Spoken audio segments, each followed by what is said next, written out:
దివంగత ఎన్టీఆర్ జీవిత చరిత్రతో తెరకెక్కుతున్న NTR biopic pre release event నిమ్మకూరులో మరో వారం రోజుల్లో జరగనుంది. ఈ వేడుకకు నందమూరి ఫ్యామిలీ నుండి అందరూ రాబోతున్నారని సమాచారం. కుటుంబ సభ్యులందరికీ ఈ వేడుకకు ఆహ్వానిస్తున్నారు. మరి ఈ వేడుకకు జూనియర్ ఎన్టీఆర్ వస్తారా, ఆయనకు ఇన్విటేషన్ అందిందా అనే విషయాన్ని ఆరా తీయగా ఎన్టీఆర్ క్యాంప్ నుండి వినిపిస్తున్న వార్తల ప్రకారం ఇప్పటి వరకు తారక్కి ఎలాంటి ఆహ్వానం అందలేదు. ఇంకా వారం రోజులు ఉంది కాబట్టి ఈలోగా బాలయ్య ఈ విషయంలో నిర్ణయం తీసుకునే అవకాశం ఉంది. ఈ మధ్య కాలంలో ఎన్టీఆర్ బాలయ్యలు బాగానే కలిసి ఉంటున్నారు. ఎన్టీఆర్ సినిమా వేడుకకు అతిథిగా బాలయ్య వచ్చిన సంగతి తెలిసిందే. ఇటీవలే సుహాసిని తెలంగాణ ఎలక్షన్స్ లో కూకుట్పల్లి నియోజకవర్గం నుండి పోటీ చేసింది. కానీ తారక్ మాత్రం ప్రచార కార్యక్రమాల్లో పాల్గొనలేదు. ఈ విషయంలో అతడిపై విమర్శలు వినిపిస్తున్న సమయంలో బాలయ్య స్వయంగా తారక్ ని నేనే ప్రచారం చేయొద్దని చెప్పానని, అతడికి ప్రచారం కలిసి రాదని క్లారిటీ ఇచ్చాడు. ఈ క్రమంలో బాలయ్య ఎన్టీఆర్ ని పిలుస్తారా లేదా అనేది చూడాలి. తారక్ గనుక ఈ వేడుకలో పాల్గొంటే ఆ వేడుకకే అందం రావడం ఖాయం. కానీ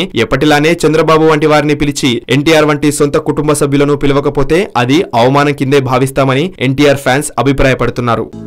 హలో, మిమ్మల్నే యోయో టీవీ యాప్ డౌన్లోడ్ చేసుకున్నారా? ఇంకా లేదా? మీ యాప్ స్టోర్ కి వెళ్ళి వెంటనే డౌన్లోడ్ చేసుకోండి.